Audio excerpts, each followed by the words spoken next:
Good afternoon, everyone. This is my third time attempting to record this video. I just want to chat a little bit. So I've been mining, as you might know, for well over a month now, and haven't put out a video in a good while. So I just thought this would be a good opportunity to give you guys an update.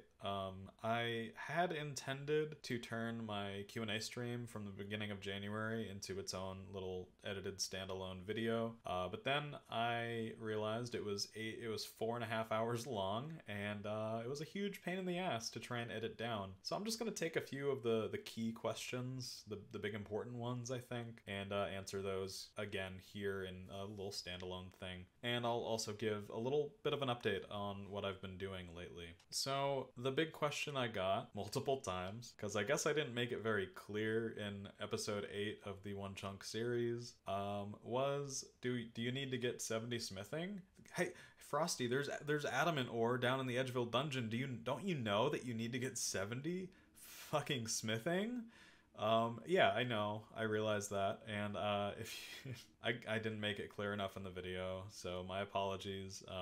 But yeah, I'm fully aware that I need to get 70 smithing, and the reason I didn't before is because I didn't have a pickaxe originally. So originally the goal was 50 smithing for the mithril ore that I got from the maze random event, but after getting the pickaxe, that goal changed to 70 smithing for adamant ore, which can be found in the old Edgeville dungeon mines. And the difference between getting 50 smithing and getting 70 smithing is pretty fucking astronomical. Getting to 50 smithing last episode took me like maybe a solid week of effort of grinding and mining, and I was so motivated to mine also, cause like, oh man, I got the shiny new pickaxe, I'm on top of the world. And then the 70 smithing grind has been longer. For reference, I currently have about 63 smithing banked, and that was a month and a half of mining to get there. So we are over halfway there, thankfully, but there's still a decent little ways to go. And my original plan was to mine iron the entire way. The reason I was going to mine iron is because so silver is the quickest way, like by far. Smelting silver would be the quickest way to get 70 smithing. I would need much less ores overall, but the thing with that is that I don't really have a good way of using the silver bars for like quite a while. It's gonna take forever to get any method of actually training crafting using the silver. Meanwhile, I am 2 chunks away from 3 different anvils, which would lead to a 99 smithing grind, because Briafita drops runite bars, baby. So yeah. So that is looming over my head. There's the one next to Horvik. There is the anvil in the Dwarven Mine. There is the anvil in West Varrock. The one in Barbarian Village isn't a real anvil, by the way. It can only be used for barbarian smithing, which isn't real. No one does that. So it's kind of a fake anvil. But still, I'm very close, and I figure being able to bank some extra smithing XP for the future is probably the more efficient route to go. So there's some problems with smithing in Edgeville. I don't have a good way of getting rings of forging, first off.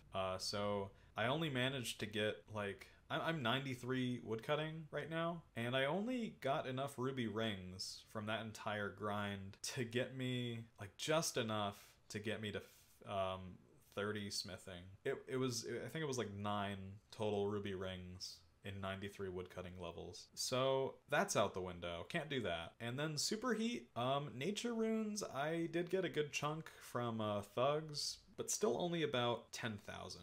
And that's just the nature runes, right? I would need, so from 50 to 70 smithing, I would need to smelt 50,000 iron bars, roughly. So that's 50,000 nature runes, 5 times what I currently have. And then on top of that, I also need 3 fire runes per nature rune.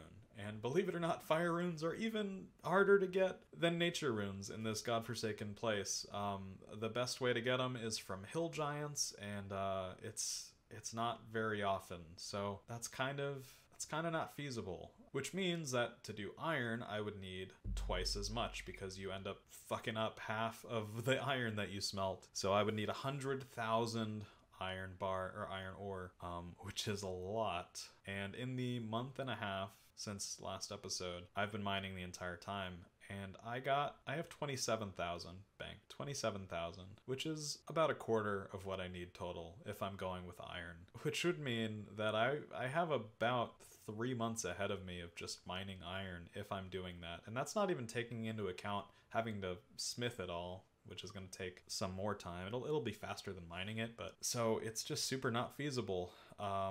And I am trying to get out of this chunk. I would like to do other things that would be fun. So after getting 27,000 iron and kind of getting burnt out on the account in general, I decided that it would be better for the series, for my own mental health, if I just do the quicker thing. It's not super efficient, but yeah, so I started mining silver, and I'm up to about 8,000 in the bank right now, and I only need about 25,000-ish left, and then I'll have the level banked, and then I just gotta smelt it all. And mining silver is a little slower than mining iron, but and the respawn on the rocks is like painfully slow, so I've been hopping around worlds and stuff to mine this, but I think it is the way to go, and I can absolutely see the end in sight finally. Yeah, so I've been mining silver lately. Another big question that I got asked was, what are my unlockable chunks? And in addition to that, what is the best case scenario chunk that I would roll, and what is the worst case? Now, let's start with the unlockable chunks. There are the northern chunk above Edgeville, which is just the wilderness chunk. There's not much there. It would be pretty much a free roll. It does have a rune shop with the Mage of Zamorak, which is kind of cool. It mainly sells elemental runes, but as I just said, it's such a pain in the ass to get fire runes right now. So that would actually help the account quite a bit and be kind of a free roll at the same time. So I wouldn't mind getting that one. The western chunk is the one that people keep commenting about, which is the dreaded Edgeville Monastery with the 99 prayer cape. But here's the thing. I wouldn't actually be able to get to the monastery right away if I got that chunk, because the mountain in the way. So I can technically get into the chunk because there's this like little sliver of like I can walk into to the east of the mountain there, but I can't get past that. So I can roll the chunk, but then I would immediately roll another chunk because there's no way to actually get to the monastery from just Edgeville. I would need at least one other chunk. And then the chunk to the south, which is Barbarian Village, which has quite a bit of content that I'll get into in a sec. And lastly, for the walkable chunks, there is the Grand Exchange, which is probably the freest free roll to ever free a roll, and also gives me access to Puro, which I currently have 16 Hunter, and I am 1 XP random away from getting 17 Hunter. So my idea with that is I am not lamping anymore. I want to, like, if I can get the Grand Exchange chunk next, and then I get a free roll, and then I basically want to put off Puro as long as possible until Puro would make something else easier is my goal. Another walkable chunk that's not like immediately adjacent is going to be the Varrock Palace chunk, because I can get there now through the Varrock sewer, and there's some interesting stuff there. I can buy a house. There's a saw, so I could, if I have a way of getting planks, I could potentially start training construction. And there's also a tree patch. Now the tree patch is really interesting because there's actually not a way to get a spade. For some reason, it's like the only item that you can't buy from the gardener there. Like, you can get everything else needed to plant a tree except for a spade. So I wouldn't really have to do anything until I get another chunk that has a spade, which are pretty close. I am close to being able to plant trees, and that would be, I would need to do up to a magic tree as soon as I can start, which is I'm not looking forward to, but thankfully it wouldn't be right away. And then there's some non-adjacent chunks, and these are going to be a little bit controversial probably. So I put out a poll right after one of my very first episodes of the series, basically kind of gauging ideas for what chunks I would want to have unlockable, and I decided a long time ago what I wanted to do for this. And part of what I think is really cool about Edgeville is the canoe. It's not like, it's kind of a logical connection between different points. Like, I know I know so many chunk accounts don't use the monastery for unlockable chunks, but I want to, so I'm going to. And the chunks that I would have unlockable, first I would need to be able to get back from that chunk to my other unlockable chunks. So I can't do the deep wilderness at canoe that like spits you out right by the Chin Champa area and the Moss Giants, because you can't actually get back from there. But I would be able to get Ferox Enclave, or at least the eastern portion of Ferox Enclave. And that's a pretty interesting chunk because it gives you access to Last Man Standing, gives you access to the Ferox Enclave respawn purchase, which is something I would need to do. And it gives you access to, I think you can purchase the ability to use loot keys, which I would also need to do. The Last Man Standing part of that is pretty interesting because I wouldn't be able to do it. Like a while back, Jagex added a quest point restriction to Last Man Standing to kind of deal with bots. There's still bots. Bots are going to get around everything. But yeah, I wouldn't be able to do Last Man Standing. There's also the, I believe it's a 1500 total level requirement alternative, but I would need to basically max my account with my currently available skills in order to get to that total level, and that, I don't know, that doesn't seem like a viable thing I would need to do personally. So whenever I get to that total level or somehow get the quest points needed for Last Man Standing, I will need to go back and basically do everything in Last Man Standing. There's so much in that mini game, and I can't PvP for shit, so that'll be great. It'll be good content. And then the last and probably most notable canoe chunk is Lumbridge. Yeah, Lumbridge. That's the place where most people seem to start in this game, and as you've seen with Limpwort, there are 2 skill capes. But thankfully, I wouldn't need to beat up men with a mithril battle axe. I have much better training methods and weapons, so for the defense cape, I'm not really worried about it. And the woodcutting cape, I'm already at 93 woodcutting. It would be pretty easy to get to 99. It'd be so chill. But Lumbridge actually shares a something in common with Barbarian Village, which I'll get to in a second after I explain my final unlockable chunk, which is the Soul Wars lobby. The Soul Wars portal in Edgeville leads to the Soul Wars lobby, and I have decided, this is probably going to be the most controversial thing that I say in this video, I'm going to allow myself to access all of the Soul Wars minigame with just the Soul Wars lobby chunk unlocked. And I've thought a lot about it, and I even did some theory crafting and experimentation on my own. And the reason that I've decided to do this is,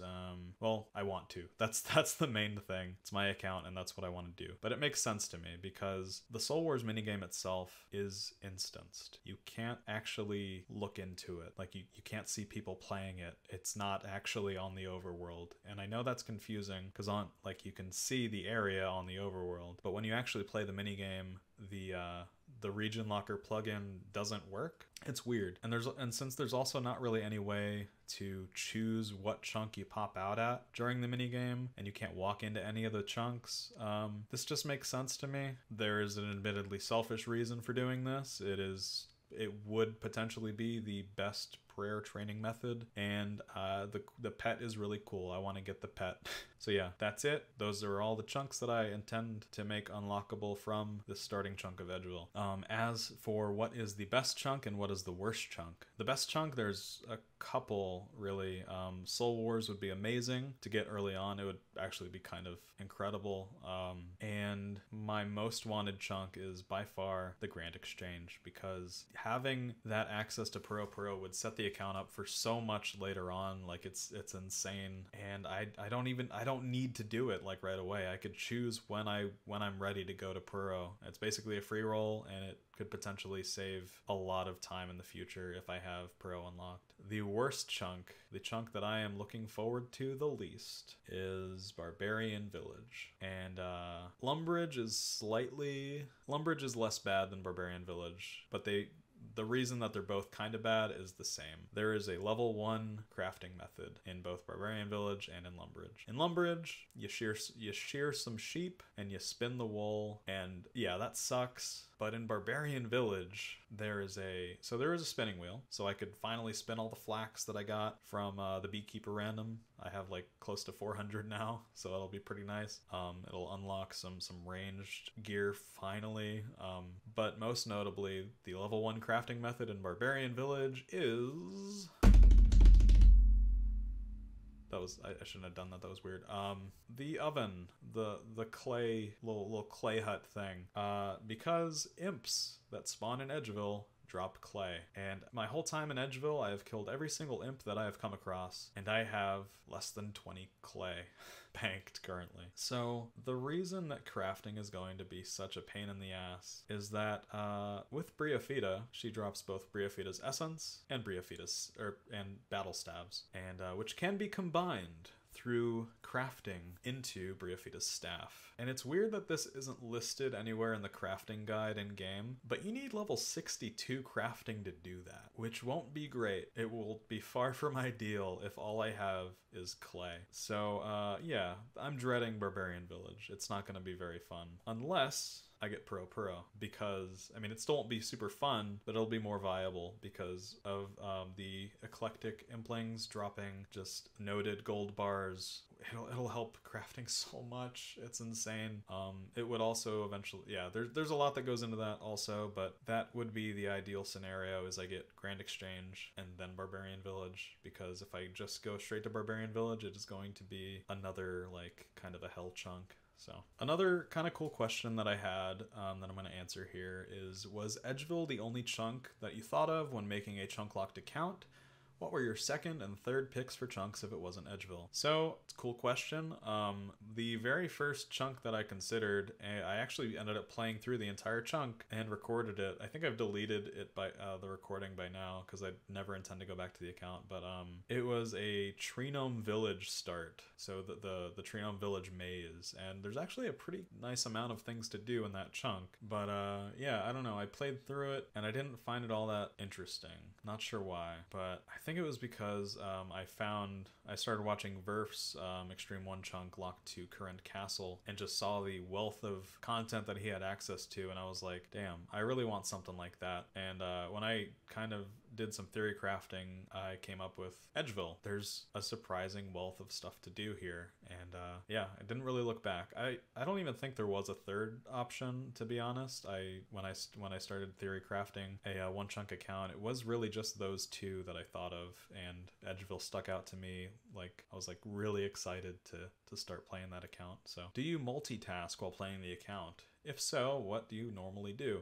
Yeah, I multitask constantly. I am never just playing RuneScape. I think I would go insane if I did, because yeah, when I was clue juggling, it was so painful because you can't AFK that because the fucking clues are gonna despawn. So yeah, I basically only listened to music when I was clue juggling. If you want an idea for like my music taste, I have a playlist of songs that I like on my second channel, Frosty Barf. Little shameless plug there. But yeah, so as soon as I got the pickaxe and I was able to like semi AFK again, I started catching up on all like a lot of anime. I started watching some movies, some TV shows and stuff. I got HBO for The Last of Us. That's been great. Yeah, so yeah, I watch stuff. I watch a lot of YouTube. I watch a lot of RuneScape YouTube mainly, but there's a lot of like other channels that I really enjoy that aren't RuneScape related.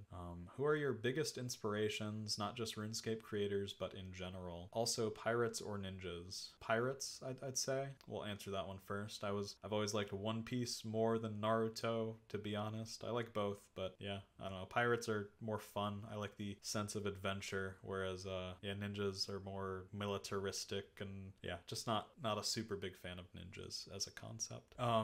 But as for biggest inspirations, I'm gonna start with RuneScape content creators because that's more relevant. I'm gonna say probably my biggest inspiration was Settled. Let's see, here I have the one and only limited edition Swampletix plush. Yeah, Swampletix was basically the series that got me into old school RuneScape and the concept of Snowflake Iron Man to like begin with. It's just, and it's so well produced. Like, I don't know, Settled's videos are still so far and above, like better than most other RuneScape content out there, and it's like not even close. I mean, there's a lot of really good ones that have like shown up recently, but yeah, Swampletix was the series that both got me into playing old school RuneScape, because I mean, I used to play RuneScape 2 as a kid. I didn't even know OSRS was a thing until I saw a Swampletix video one day. Yeah, he also, you know, and at the same time that introduced me to the concept of a Snowflake Iron Man, and then I got swept up in the community, and several failed snowflakes later, here we are with Chunk Lee, the Xtreme Onechunk Edgeville thing guy. Yeah, so thanks, Settled. I really admire you and all that you do. I also really, I don't know, when I was first starting to play on this account, there were a lot of like other chunk accounts that I was watching while I was like playing those like first like couple months of grinding. That's actually when I started watching Slay Brother, who, as you guys see me simping him throughout my entire channel. Yeah, he's a great guy. Love his content.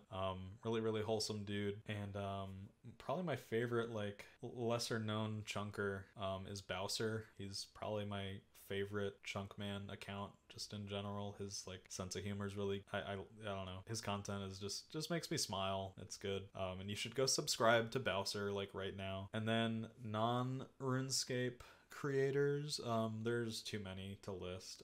I really like Bo Burnham. I'd probably say like my music influence is something along the lines of like a mix between Bo Burnham and AJJ and the Mountain Goats. It's like some weird amalgamation of those guys, and I feel like that probably comes across more than I intend it to, because I've gotten a few comments comparing me to those people, which is that touches me deeply, because yeah, I look up to all those guys. Recently I've been watching a lot of Joel Haver, who is a like an indie filmmaker. He does a lot of like comedy skits. He's great. I love his like improv style, and yeah, watch Joel Haver if somehow you haven't. He's only got like 1 million or so subs. It's a really small content creator. You know, I try to look out for the little guy every now and then. Also wanted to mention real quick that I am working on a couple new series. And by that I mean exactly 2, and one of them is kind of still just in the ideas phase. But for sure, in the next couple of weeks, you guys will see episode 1 of something that I'm pretty excited to share with you all. It's an account that it's been really fun to play, and I think it'll be fun to watch too, hopefully. It's something that I don't think has been done exactly the same way that I'm doing it before. And that tells you exactly nothing, but you'll see it when you see it. It should hopefully lend itself to more frequent uploads than the Chunk account too, and it's yeah, so that was kind of a big reason why I wanted to do it. And the other thing that is just kind of an idea right now, so I've been watching Gilnor Games. Soup, if you're somehow watching this little video somehow watching this Q&A video for some reason, I love Gilnor Games, and I think it would be such a cool experience to be on it someday. I don't think I ever will. I'm not like expecting to, but I do love it, and all the people involved. It's one of the best things that the RuneScape community has ever put out. So Soup, be proud. But as I was watching it and thinking like, oh yeah, I could totally, you know, do all these like riddles and stuff. I was guessing all the stuff like pretty fast, and like, but then when it comes to actually doing the PVM challenges or the PvP challenges, I realize I don't have a good account for that. So thinking about maybe putting together, it won't be like as frequent as the other stuff, but maybe like a main type of progress series similar to like what 9 Rain does. Not exactly like that, but you get it. I just want to, I do have a main. I don't play it anymore. I haven't in a very long time. It doesn't even have a single maxed skill, but it almost has a quest cape, not to brag. But yeah, I would want to get that account to like some level of like efficiency where I could at least learn most of the bosses and kind of do like a training camp for potential Gilnor Games inclusion. I think that would be kind of fun. So if you guys are interested in watching that, let me know. It's still just an idea right now. But yeah, that's it for today. Expect episode 9 of Chunk Lee Xtreme Onechunk Iron Man Edgeville edition, straight out of Edgeville, to release sometime in probably March, I would say, based at the rate that I'm going with the mining. If I didn't switch to silver, it would probably be more like May, if that. I'm really looking forward to seeing, to putting that video together and you guys seeing what I've been working on in the background, because it's going to be so fun. I think it's going to be my favorite video that I've ever made. So yeah, I hope you guys enjoyed whatever this was, and yeah, take care, call your mom, hug your pets, and drink some water. Hope you guys have a good one. Thanks.